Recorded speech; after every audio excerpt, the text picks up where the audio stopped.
E agora vamos falar de saúde com a doutora Francine Mendonça. Com ela era. Síndrome dolorosa miofacial, a dor muscular que não passa. Seja muito bem-vinda, doctor. Bom dia. Bom dia para vocês que estão em casa. E hoje eu trouxe um tema muito frequente no consultório e nos consultórios em geral, que é aquela dor muscular. Vocês sabem que a dor musculoesquelética é uma das que levam, na verdade, a principal dor que leva o paciente aos consultórios. E vocês sabiam que essa síndrome, que é um nome complicado, síndrome miofacial, a dor muscular é a principal causa de dor musculoesquelética e que deve ser pesquisada e vocês precisam saber. E vai saber agora, gente. Está no ar o quadro Entendendo o Cérebro com a doutora Francine Mendonça.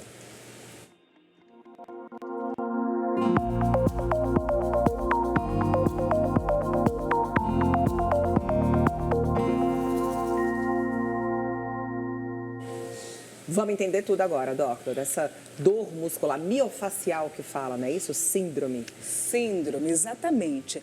O que é ela, Gi? Essa síndrome miofacial, nome complicado, mas é uma dor em uma região, tá?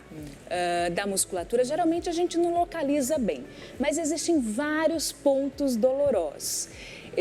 Muitos pacientes chegam assim, dizendo: doutora, eu tenho uma dor na minha musculatura que eu fico encostando na parede, eu fico pedindo para fazer massagem em mim, faz massagem para ver se essa dor passa, fico até colocando uma bolinha assim atrás, sabe, imprensando, e essa dor não passa. E os médicos não me dizem o que é essa dor, porque não é necessariamente uma inflamação, né, do tendão, aquelas doenças reumatológicas, né? É um lugar específico? É nas costas? Não, pode acontecer em qualquer lugar, em qualquer área do corpo. Ela pode acontecer, eu vou passar para vocês as áreas mais frequentes. Tá.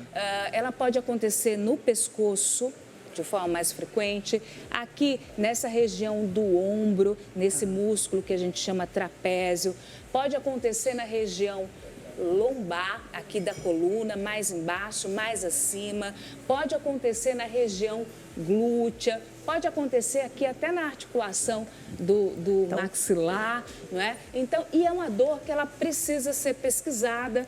Por exemplo, quando você vai para o seu médico com uma dor de cabeça, aquela dor de cabeça tipo tensional, pode ser uma síndrome de dor na musculatura. Quando você vai com... Você acredita, Gi, que pode até dar vertigem, pode dar zumbido e ser devido à dor, por exemplo, né? Aquele apito, por exemplo, deve ser investigada quando você queixa de uma dor no quadril, na coluna. Será que não é uma síndrome miofacial? A gente tem que ligar esse alerta. Agora, como que a gente sabe que não é uma dor só de quadril? Como que a gente sabe que é a síndrome? Ela vem recorrente? Como que funciona esse diagnóstico? Ótimo.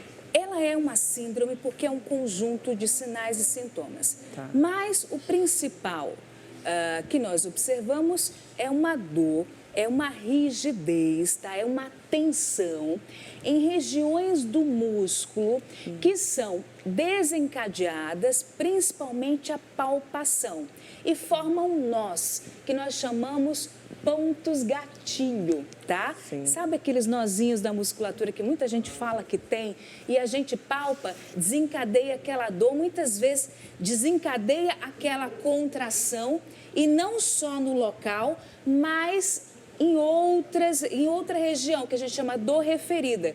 Por exemplo, vamos olhar aqui na tela? Então, aqui, Gi, nós colocamos vários pontos, tá? Muitas vezes a gente palpa essa dor, ela tá nesse ponto, mas ela gera uma dor não só aqui, mas numa região. É por isso que muitas vezes existe a síndrome da dor da musculatura, síndrome miofacial no pescoço, e gera dor de cabeça. Entendi. Você tem ideia? Então, esses são os vários pontos. Então, tá vendo aquela figura ali? Nós temos fibras musculares e olha aqui, Gi, aponta lá esses nozinhos aqui, ó. Esse aqui? Isso. Então, nós temos nós que podem ocorrer, que ocorrem geralmente entre as fibras do músculo, Gi. E não só a dor que ocorre nessa síndrome, também pode ocorrer alterações na sensibilidade, formigamento ou sensação de queimor, pode gerar fraqueza na musculatura acometida, pode limitar o movimento. Então, você tem uma dor que você quer fazer um movimento do braço, você não consegue. Sim. Quer fazer um movimento do pescoço, você não consegue. Sim. Por isso que é síndrome. E qual é a causa? Tem uma faixa etária que atinge ou não? Pode atingir qualquer pessoa de qualquer idade? Maravilhoso. Quem é mais acometido? Mulher, né? Oh, meu Deus. Até isso a gente. Mulher já traz consigo algumas doenças características, né? Mas é mais comum no sexo feminino, na meia-idade e naquelas pessoas que são sedentárias. Mas quando a gente vai avançando a idade, acaba sendo mais frequente no sexo masculino. E você me perguntou quais são as causas. Ótimo. Existem várias possíveis causas. A gente diz assim que é multifatorial. Tem múltiplos fatores gerando esse processo. Mas quais são os principais associados? Nós temos traumas constantes, alterações na postura. Então, tem pessoas que passam trabalhando o dia sentado e não corrigem a postura. Olha, a musculatura pode sofrer, né? Então, a conta sempre chega, né? A conta sempre chega. Ou então aquelas pessoas que passam o dia na cadeira e não levantam para estirar essa musculatura, não acontece? Sim. Quem fica em pé também? Quem trabalha, por exemplo, nas portarias e tem que ficar o tempo inteiro em pé, também tem isso? Também, são posições rígidas por tempo prolongado. Isso pode gerar alteração. Nós temos, logicamente, alterações na coluna, por exemplo, hérnias, artroses, pode predispor a essa síndrome também, tá? Nós temos alguma característica genética que pode auxiliar e outra coisa, o estresse. O estresse, lá vem ele. Estresse, sedentarismo, tá vendo aí, né, gente? O fator psicológico, né? Aquela tensão repetitiva e as pessoas ficam tensas, contraem a musculatura, também predispõe a essa síndrome. Outra coisa, atletas, sabe? Atletas atletas olímpicos, naquela fase... Sim, que força muito a máquina, né? Isso, lesões musculares ali pode desencadear. Então, assim, observar sempre a sua postura, realizar sempre atividade física, porque o sedentarismo predispõe a isso, né? E o atleta também com alto desempenho, né? O atleta com alto desempenho pode desencadear, sem dúvida. Então, e o estresse, né? Tem tratamento, tem cura, como que funciona? Maravilhoso. Em relação a tratamento, isso aqui é muito, muito legal. Por quê? Eu vou falar primeiro, então, dos tratamentos em que nós fazemos aplicações. São bloqueios, tá? Aqui a gente tem um agulhamento.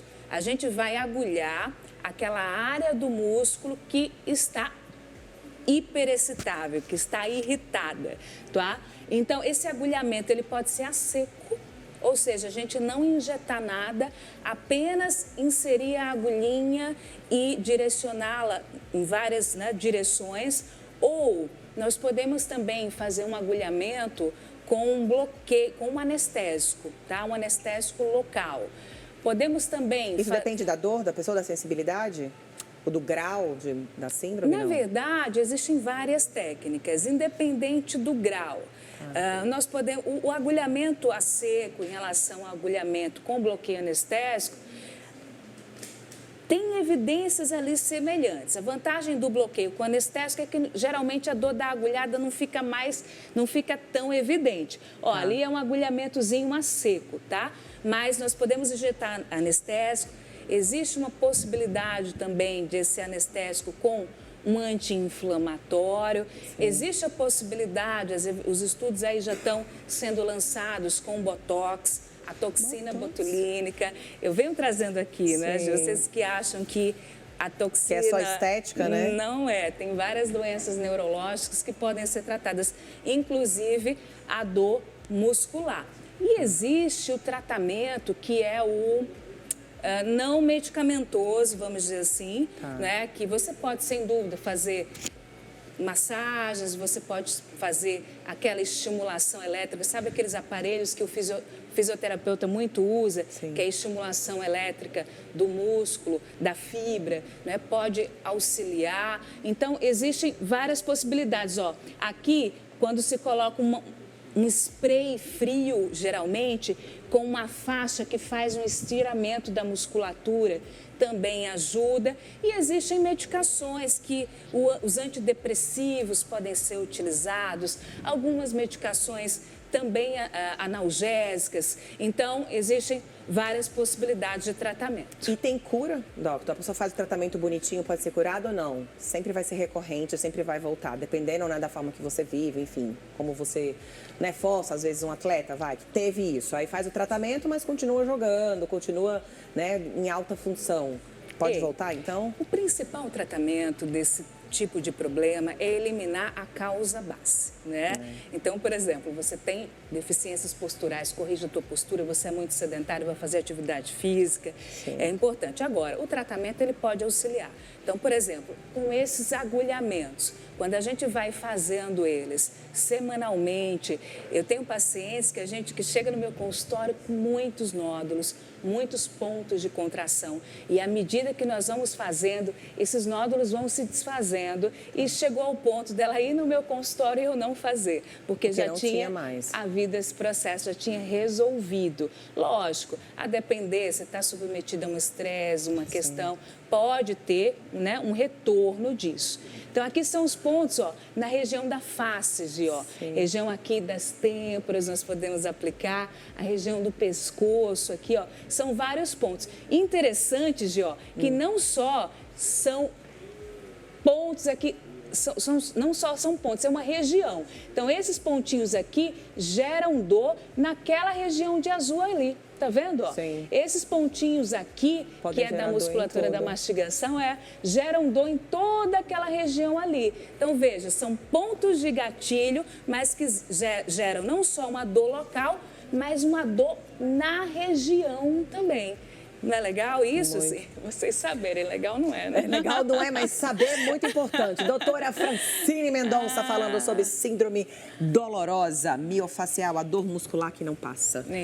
Muito obrigada, você sempre trazendo assuntos importantes. Eu nunca tinha escutado falar e achei bem importante. Pois é, muita gente sofre de dor, né, Gi? Nossa. Não, e viver com dor, gente, ninguém merece. Redes sociais da nossa doutora Francine Mendonça, por favor, na tela. Meu Instagram é DRA Francine Mendonça, doutora Francine Mendonça. Esses conteúdos vão para o Instagram e também vão para o YouTube, Neurologia Sem Neurose. Eu estou aí lançando aos pouquinhos no YouTube também, né? Boa, doutora. Muito obrigada, viu? Obrigada a vocês. Beijo. Uma ótima tarde. Vai viajar no feriado? Não, vou ficar por aqui. Vai ficar vou trabalhar.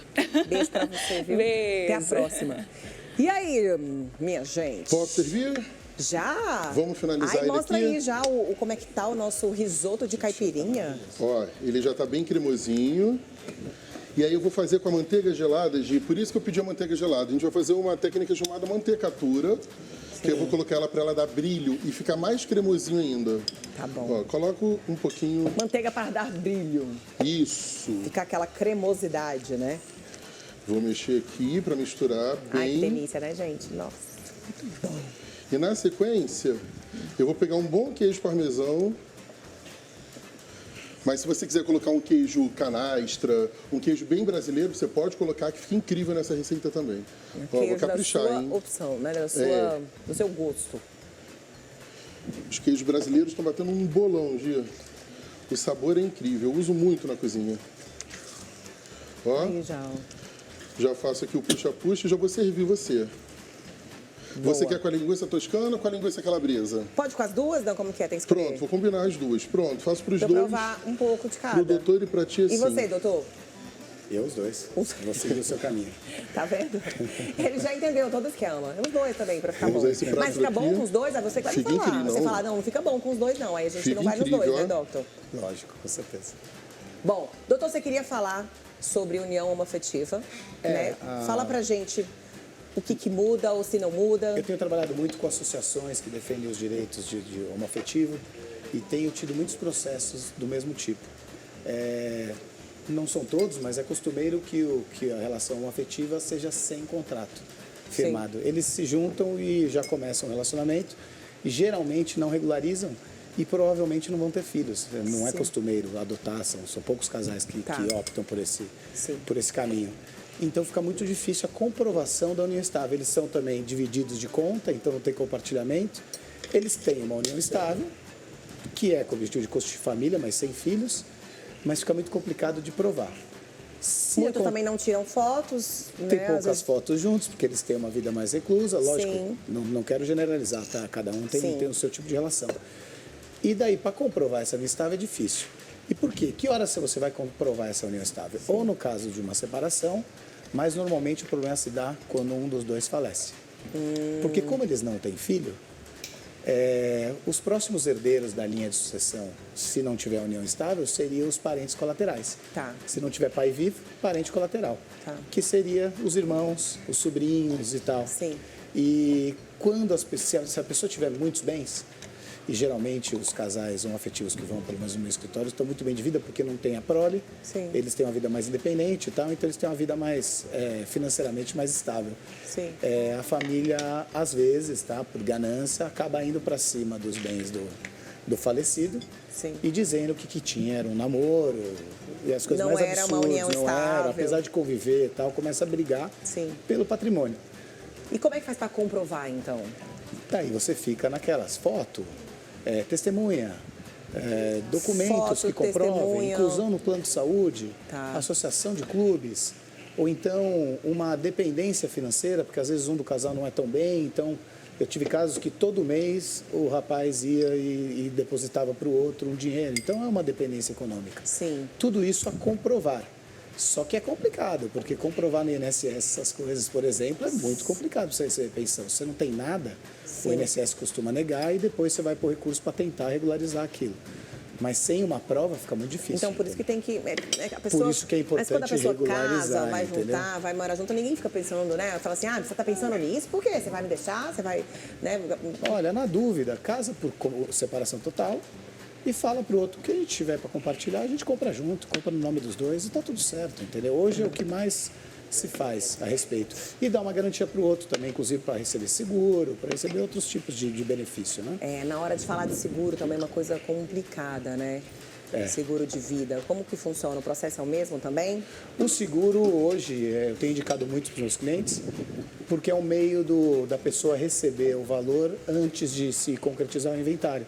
Porque às vezes o inventário, dependendo do que tem, é bem enrolado, demorado. Por que demora tanto esse inventário? Porque, não criticando o nosso judiciário, mas tem muitos casos e o judiciário está assoberbado de serviço e acaba demorando, depende do trabalho de cada um muito demorado, a dos gente sempre vê, né? juízes, como é que é o desenvolvimento do cartório, então acaba demorando.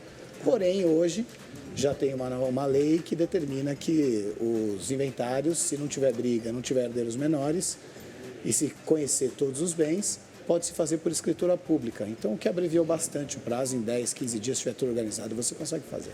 Num exemplo, vai de uma situação, a pessoa fez um contrato, fez um inventário falando assim, ela tem, né, o parceiro ou a parceira, mas ela quer deixar para outra pessoa, sei lá, uma funcionária, um testamento. Sim.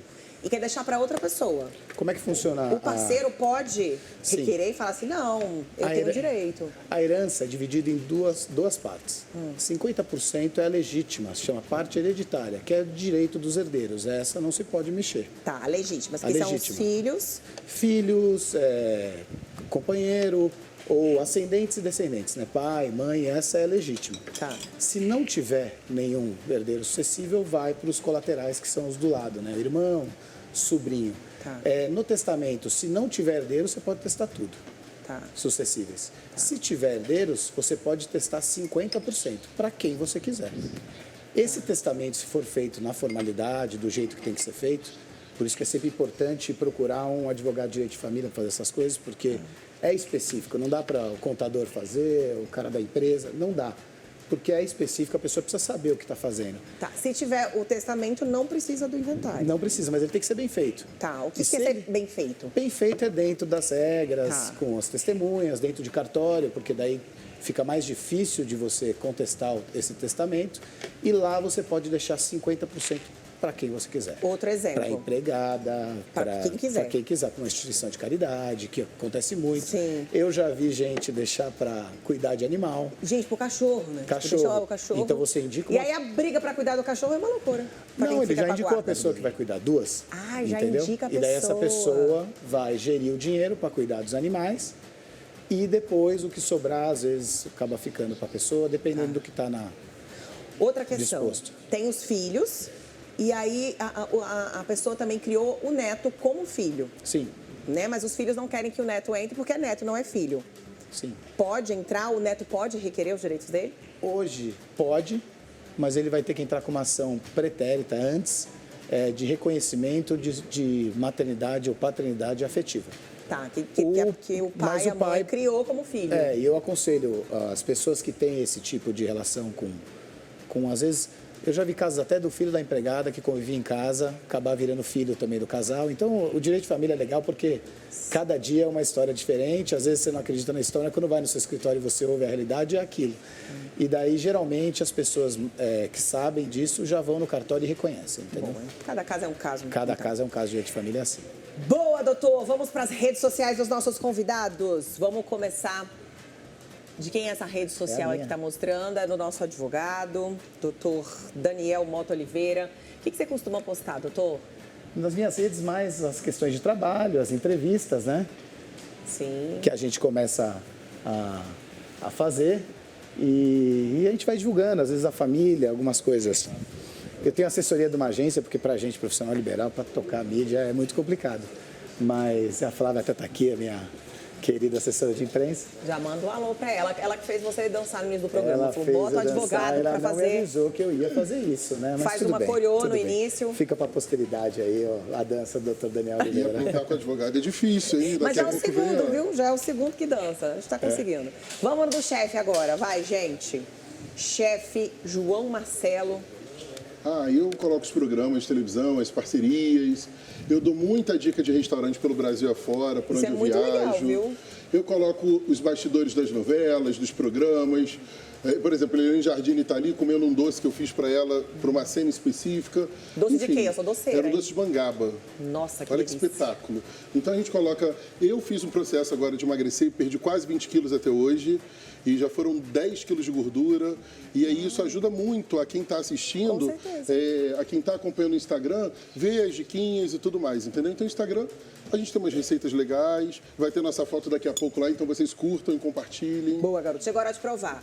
Primeiro, doutor, vamos provar junto. Ai, que responsabilidade, Que hein? responsabilidade. E eu coloquei até uma versão aqui, tipo mini porçãozinha para quem quiser servir em evento, ó. Que fica delicadinho, fica bonitinho. Vamos lá.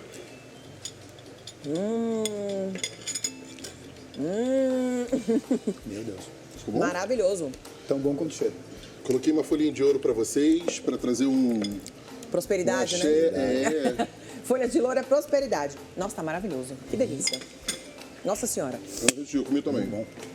Vem cá, doctor. Não vou te pedir pra dançar, não. Ele arregala o olho. Quando eu chamei, ele arregalou desse tamanho. Seguinte, minha gente. Quinta e sexta, quem vai estar aqui com vocês é a Celeste, que vai me substituir, porque eu tenho um casamento pra ir de uma prima, então eu vou me ausentar. Então, quinta e sexta com a Celeste, a gente volta na terça. Combinado, meu povo? Combinado. Fechou? Tá vendo, gente? Férias merecidas, tá? Mini férias. Não vem não, não vem não. Obrigada. Obrigado. Sucesso pra você. Sucesso também. Venha sempre. Adorei. Vamos encerrar com a Beyoncé, gente? Com o ventilador? Como é que vai ser, Santos? Vai rolar? Aí, doutor. Beijo grande Merece pra mais vocês. Às 12h30 tem de papo pro ar com Décio Pitinini. Aguenta aí. Sobe o som. Oh, oh, oh, oh. I look a step so deep in your eyes. I touch on you more and more every time. When you leave, I'm begging you not to go. Call your name 2-3 times in a row. Such a funny thing for me to try to